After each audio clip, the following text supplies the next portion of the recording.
Welcome back, everyone, to the Deep Dive. This time we're going to tackle something pretty meaty, the ethics of going after fame, especially for folks from groups, that haven't always been in the spotlight. Yeah, it's a fascinating topic for sure. Right. We've got some excerpts from a philosophy paper. It's called Marginalization, Celebrity, and the Pursuit of Fame. Lots to unpack there. We're going to try to look at it from all sides, the good, the bad, the messy stuff. So get ready. This deep dive might just turn your whole idea of celebrities and fame upside down. I think a lot of people have this idea that, fame is shallow, it's all about ego. Right. Even harmful. Exactly. But we're going to explore how it can actually be a tool for positive change, especially, like you said, when it's people from marginalized groups who are, stepping into that spotlight. That's what I find so interesting about all this. I mean, philosophers have been going back and forth about fame for, centuries? Yeah, centuries. And some of their arguments against, actively chasing fame, pretty hardcore. Oh, yeah. You've got thinkers like Santayana. He basically said, wanting the approval of people you don't even know, worst kind of vanity. Ouch. Right. And then there's Schopenhauer. He straight up called fame an addiction. You're never satisfied. Always wanting more. Always wanting more, exactly. Recipe for frustration, he said. Yeah, it's kind of bleak when you put it that way. It is. It's like you're stuck on this treadmill, constantly needing that validation. And Spinoza, he had some thoughts along those lines too. He pointed out how fame is, it's fleeting. It doesn't last. It doesn't last, and it takes constant effort to maintain. Always performing, never a real break. You're trapped in this cycle of keeping up appearances just to stay relevant. Exactly. Didn't he say something about fame being like a side effect? Yeah. Not the main thing. He did. He believed the real goal should be, earning praise, but the genuine kind, the kind that comes from people who know you, know your work. Fame for him was just a byproduct, not what you should be aiming for. So from a philosophical standpoint, there's this idea that if you're actively trying to become famous, you're kind of missing the point of, living a meaningful life. That's a common thread in these critiques, for sure. But what's really cool is that our source, it takes this whole perspective and flips it on its head. Okay, now we're talking. It argues that fame, especially for, folks from marginalized groups, can actually be a powerful tool for good, for positive change. That makes sense, but then if fame can be so beneficial, especially for people who are often underrepresented, why are so many areas still lacking in diversity? I mean, we see it everywhere, right? It's a great question, and that's a point that our source really dives into. The lack of representation, it's not just about numbers. It's about who gets recognized, who gets respect in our society. I see what you mean.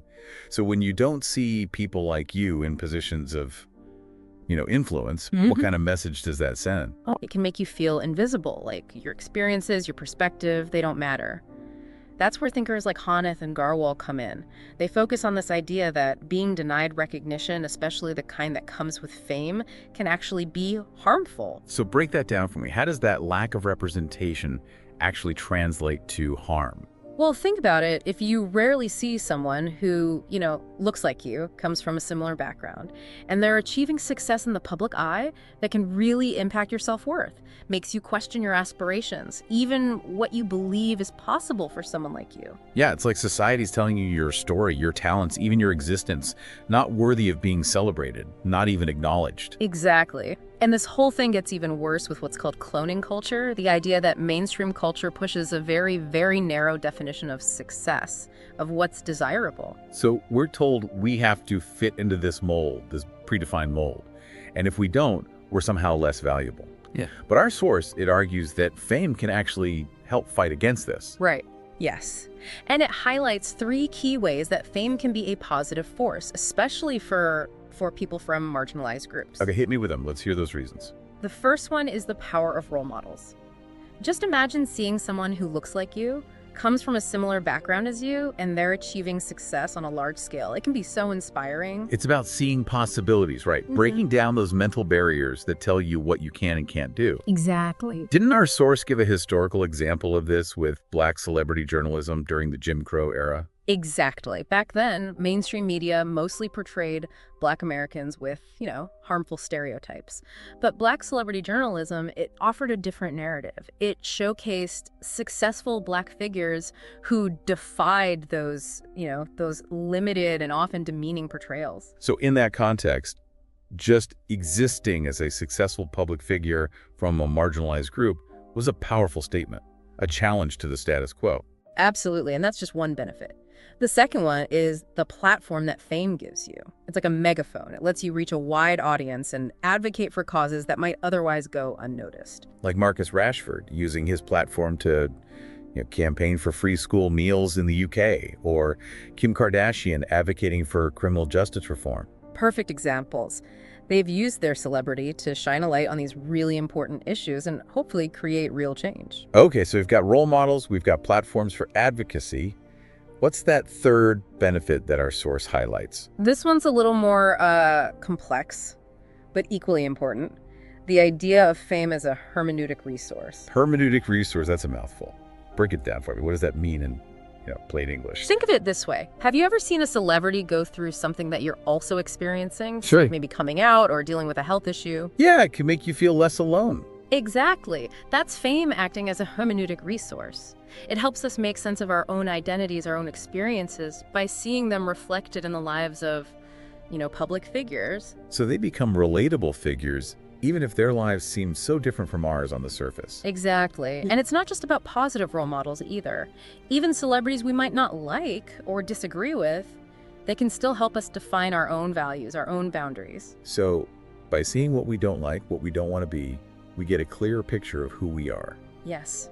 It all comes back to how much celebrity culture is intertwined with how we see ourselves and the world around us. This is all fascinating. But if these benefits are so powerful, especially for marginalized groups, doesn't that make the lack of representation even more problematic? It absolutely does. It creates this vicious cycle where the lack of representation itself contributes to the very issues that fame could potentially help solve. It feels like the stakes are really high then. So, is it ethical? Is it even worth it for someone from a marginalized group to pursue fame, knowing that the system itself is, kind of stacked against them in many ways? That's the million-dollar question, and it's something our source really grapples with. In the next part of our deep dive, we're going to explore some of the costs of fame, especially for those who already face barriers and discrimination. All right, I'm ready to hear more about that side of things. So we've been talking about how fame can be like a tool for positive change, especially for people from these marginalized groups. But, got to be realistic, right? Right. It's not all sunshine and roses. And Yeah. our source definitely acknowledges that. There are downsides. Oh, for sure. Fame is not a perfect solution. And for people from, these groups, these marginalized groups, there are some unique challenges that come with being in the public eye, for sure. So let's talk about those downsides then. What are some of the costs that come with fame, especially for folks who are already, dealing with societal barriers? Well, one thing our source points out is the scrutiny. It's intense. And for people from these groups, it can be even more so. Because they're often seen as like representing their whole community, right? It's like they have to be perfect. Exactly. It's an impossible standard. Yeah. No one can live up to that. The source actually, it gives a great example using Beyonce. Early in her career, she got a lot of flack for not being, vocal enough about racial politics. But then when she did become more outspoken, she got backlash for that too. Damned if you do, damned if you don't. It's a classic, isn't it? Like, they can't win. No matter what they do, they're going to be judged, scrutinized. And that pressure, that has to be immense. Yeah. To always feel like you're under a microscope. It is. It really is. And it can, take a toll, especially when you consider how fame can actually amplify existing inequalities. Remember, we touched on elite capture. Right. That idea that the benefits of fame, they might not actually reach everyone in a marginalized community. It might just end up, concentrated among a select few. Exactly. Which could, potentially make things worse, make those existing inequalities even wider. Yeah, that's a scary thought. It is a serious concern. Although our source does say we need more research to really fully understand how this plays out in real world situations. But even beyond those, those societal implications, there's the personal cost of fame too that we need to consider. Yeah, that's what I was thinking about earlier. It's got to be really isolating, even though, you're constantly surrounded by people.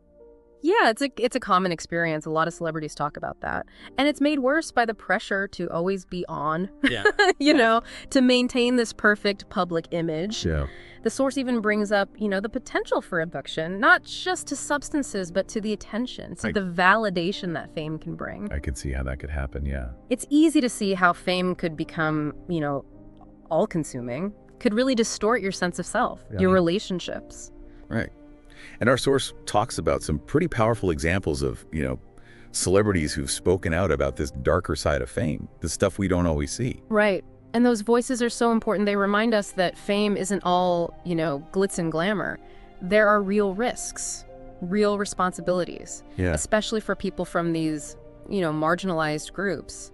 So it sounds like we're getting a more, I guess, nuanced understanding of fame. It's not just good or bad. Right. It's a complex thing, right? It can be used for good, for bad. And the impact, it's definitely amplified when we consider the experiences of people from these, marginalized communities. I think that's a key takeaway here, definitely. It's not about making, these big judgments about fame itself. It's about recognizing the potential benefits, right? And the potential costs and how those things play out differently for people from different backgrounds. Okay, so fame is complicated, we get it. But where does that leave us? What are we supposed to do with all this information? That's the question, isn't it? And it's something our source really wants us to think about. Do we hold celebrities to these impossibly high standards? Do we support those who use their platforms for good, even if they mess up sometimes? Do we challenge harmful representations? Do we celebrate diverse voices? All good questions. Yeah. It makes me think about our own role in all of this. I mean, we consume this stuff, right? We talk about it, we buy into it. So do we have a responsibility to be more critical, to engage with it in a more thoughtful way? Absolutely. Our choices, they matter. If we want a more just, more inclusive public sphere, we need to be mindful of, what we're consuming, what we're promoting. And that brings us to a really important point that our source raises towards the end, and that's intersectionality and how it relates to fame. Okay, remind me what we mean by intersectionality in this context. It's been a while. Sure. It's basically recognizing that people have multiple identities, right? And those identities, they intersect to create these unique experiences of, privilege and oppression. So, for example, a Black woman's experience of fame is going to be different from a white woman's. And both will be different from, say, a Black man's. So the value of pursuing fame and the potential burdens, they're going to vary a lot depending on those intersecting identities. Exactly. The source argues that for someone who faces, multiple forms of marginalization, the pursuit of fame might actually be even more valuable, especially in terms of, providing representation, providing a platform to advocate for their communities, but at the same time, the burdens, those might be heavier too. Because they're facing multiple forms of discrimination, both in society as a whole and within, the world of fame itself. Right. Think about the pressure to represent, not just one group, but several. The scrutiny, the criticism, the expectations. It's a lot. So it's definitely not a one-size-fits-all situation. The decision to pursue fame, it's incredibly personal. And it's so important to weigh those potential costs, right, alongside the benefits, especially for folks from these marginalized groups. I agree. And that's what makes this whole conversation, so important. It's about recognizing the nuances, the complexities, understanding that there are no, easy answers. This deep dive has definitely made me think differently about, celebrity culture and the role it plays in our society, for real. Me too, yeah. And I think it's left us with some important questions to ponder. It's funny, we always talk about celebrities and fame like it's this, this thing out there separate from us. Yeah. But the reality is we all play a part in shaping this whole culture, don't we? We absolutely do. It's easy to get caught up in the gossip, the drama, all that, but we're all consumers of this celebrity culture. And as consumers, we have a responsibility to think critically about how we engage with it. You know what I mean? So as we wrap up this deep dive, I want to bring it back to you, the listener. We've gone through the arguments against fame, the potential upsides, and the very real downsides, especially for, folks from groups that are often underrepresented. We've talked about how complicated this whole issue is. Yeah, definitely not black and white. No easy answers. Right. And that complexity, that's why it's so important to think about our responsibility. Because our choices, who we follow, what we consume, what messages we, boost up it all contributes to shaping this whole landscape of fame. So with that in mind, we want to leave you with one final thought, something to really ponder. If we know that fun can be a force for good and for bad, how can we use our influence as consumers, participants in this celebrity culture, to create a public sphere that's more just, more inclusive? Yeah, it's a good question. Do we hold celebrities to these impossible standards, expecting them to be perfect role models all the time? Or do we allow them space to grow, acknowledge that even those who are using their platforms for good, they're still human, they're going to make mistakes? And what about those who are using their fame to really advocate for important causes? Do we actively support them? Even when they're not perfect, do we amplify their voices? Do we challenge the people who are, pushing those harmful representations? These are questions for all of us to consider, really. It's not just for celebrities to figure out. We're all part of this ecosystem, right? We all have a responsibility to try to shape it in a way that reflects our values. So to our listeners, we challenge you, to be more mindful, to think critically, Yeah. to use your voice to create a celebrity culture that celebrates diversity, that promotes equity, that encourages real change. Thanks for joining us on this deep dive. Until next time, keep exploring, keep questioning, and keep those conversations going.